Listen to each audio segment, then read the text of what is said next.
Alright my friends, how you all doing? Welcome back to the channel and welcome to something a little bit different today. It's still Planet Zoo, but this is something I've been asked a lot about recently and I thought I might as well put together a very short and simple tutorial to let you all know. Now, most of you will know, on this channel we've got a Planet Zoo series going. Obviously, I'm all for realism and detailing and going over the top with all these little bits and bobs.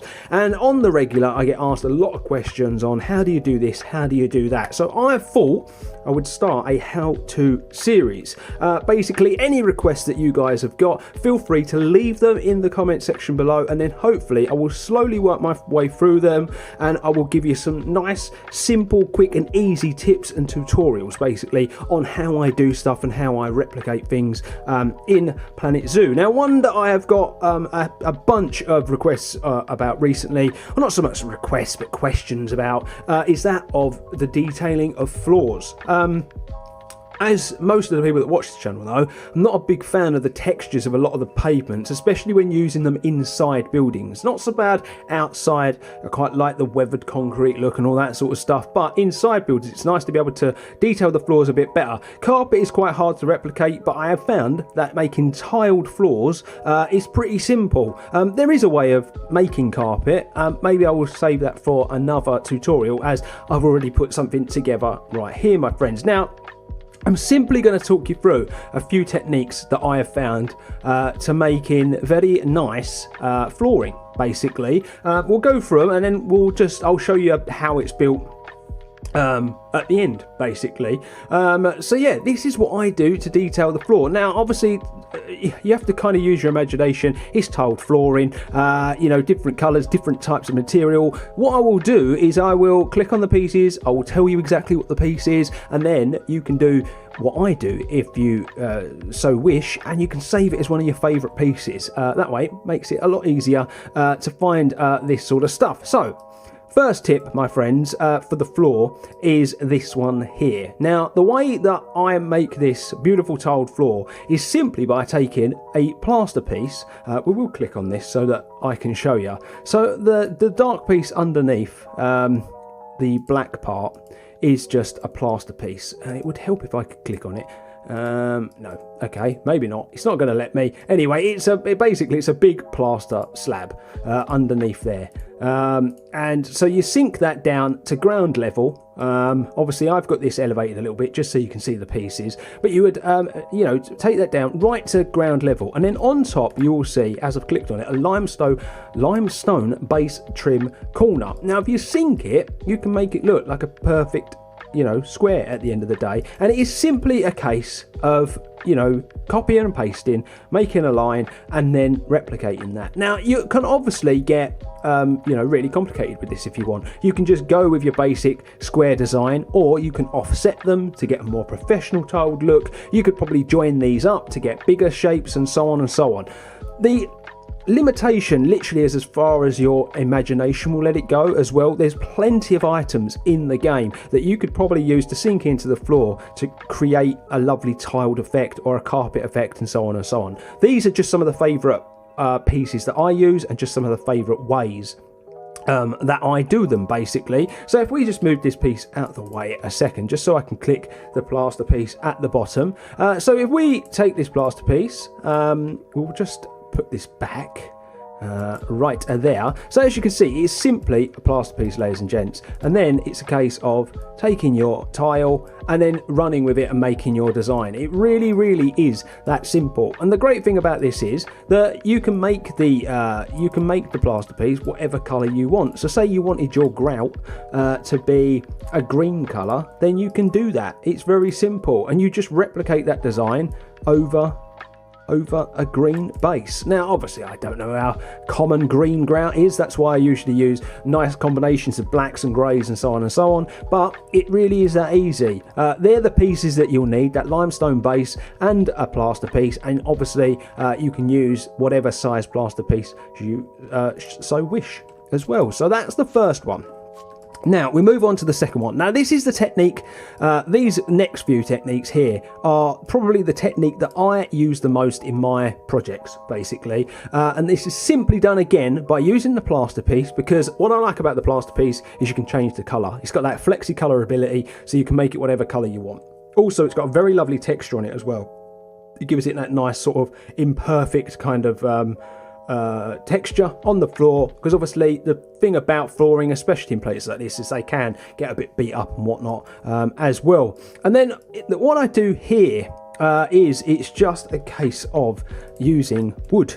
Now you might think that's strange, using a piece of wood to sink down to make the grout, but if you sink it down low enough, it obviously disappears and just becomes a very, very thin layer, you know, a very, very thin layer, and represents the grout. So you know, this way will probably be kinder on you where the piece count is concerned, but with this I do think that your creativity can go further, because it's just a case of rotating these pieces. Now these come in a few different sizes. This is the Planet Zoo Plank Thick Painted. They come in a few different sizes. Let me just find it for you so that I can show you. They come in a 1 meter, a 2 meter, and a 4 meter piece. Now, if you want to be really, really efficient, you can probably cut down on the pieces. As you can see, I have used way too many pieces here. If your computer's not as powerful as mine, and you need to cut down on the pieces to make it a bit kinder on your CPU, then you can simply do this a bit differently. So if I just show you, you could probably use this piece here and it will go the whole length of this piece of plaster, as you can see. So you could do the lines like that.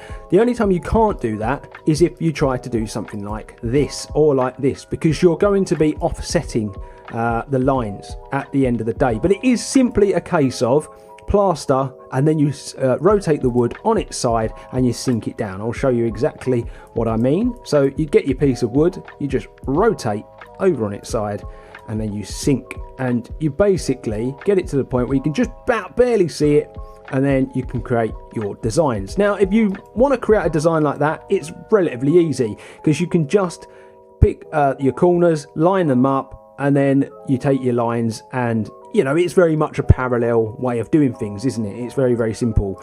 If you want to do it like this though, and you want to offset it, things get a bit more complicated. Now this floor design here was recently requested quite a lot from you guys that watch the channel regularly, because I'd just done in JCP, which is a series we have on the channel, I'd just done a floor design like this, and a few people really fell in love with it, and they were just like, well, I need to know how that's done. Now simply all this is the 1 meter piece is rotated on its end, so that you get this shorter line, and then you use the 4 meter pieces. Now once again, you could probably be a lot more efficient than I've been here by using the 4 meter pieces. Once you've got two of these in place, you could probably then replace these with 4 meter pieces, and then it's just a case of getting these lines in place, and then it makes it a lot more efficient, I will say that, where your piece count is concerned. So that is a top tip really. Don't do it like this. I just did it to save a bit of time basically, but yeah, essentially how you do this is this piece here. So let me actually make this for you. I think it would make more sense if I make it.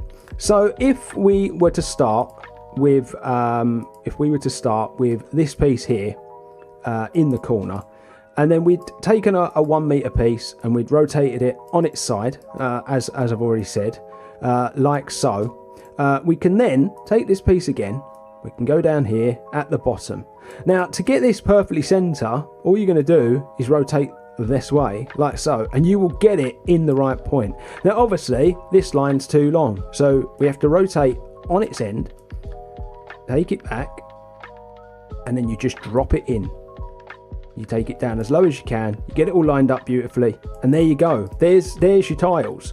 You take this right there, and you're done. There's your offset. Now you just copy repeat. Basically you can copy that, and it is just a case of copy repeat.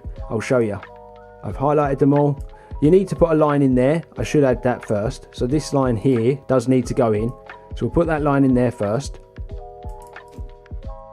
and then we'll highlight it all. Now the piece you don't want is this end piece, because you've already got this one here. You need to get it straight, and then, as I say, it's just a case of copy and repeat, and you get the perfect tiled design on your floor. Now obviously I've shown you a few techniques there. Now this technique is basically you do it exactly the same even if you want to make bigger tiles, and the tile size can be exactly how you want it. Obviously you have to think about the sizes that you're dealing with, but you know, with the pieces that I'm using, but I'm sure there are other pieces in the games where you could achieve this even further. So yeah, there's a few different designs there, a few different ways of using that way of doing it. Now you can get really fancy if you really wanted to. Now this here, I've used this technique again. Your bigger tiles, these are just plaster. So these are just bigger plaster tiles sunk in to appear as that.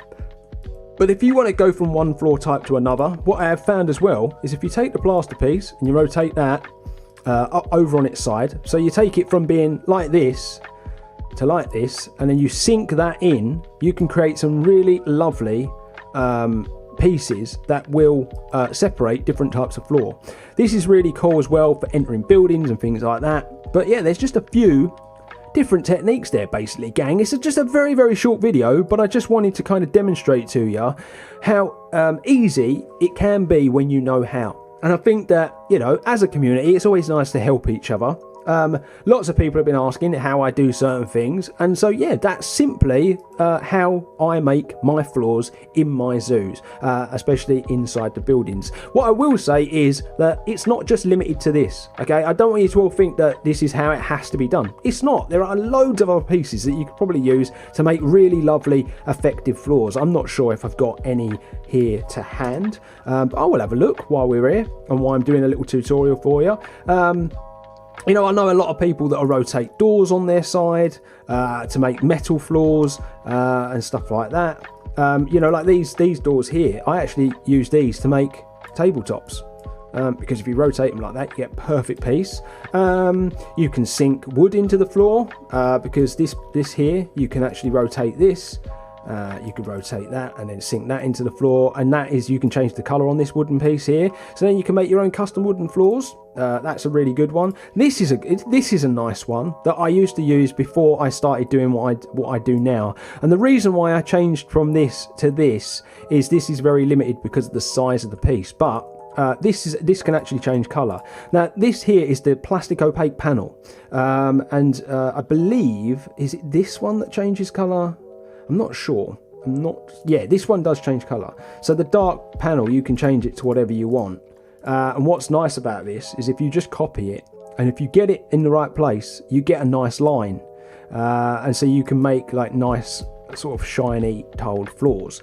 Now, this isn't just limited to flooring. You can do a very similar design process for your ceilings and all that sort of stuff, and if you would like to see that, feel free to let me know in the comment section below. But that's it, my friends, just a very, very short video on how I make my tiled flooring in my zoos and in my projects. Do let me know if you found this helpful at all, and do let me know if you make any of your pieces. If you want to share your designs with me, you can do so via my Discord. You can find the link to that in the description box below. It'd be lovely to have you all become part of the community, and yeah, just let me know if you've enjoyed this tutorial, my friends. If there's anything else you would like help with, if you would like a tutorial with any you know, tips and tricks, any little hints, let me know in that comment section below, and I'll be happy to produce more of these videos.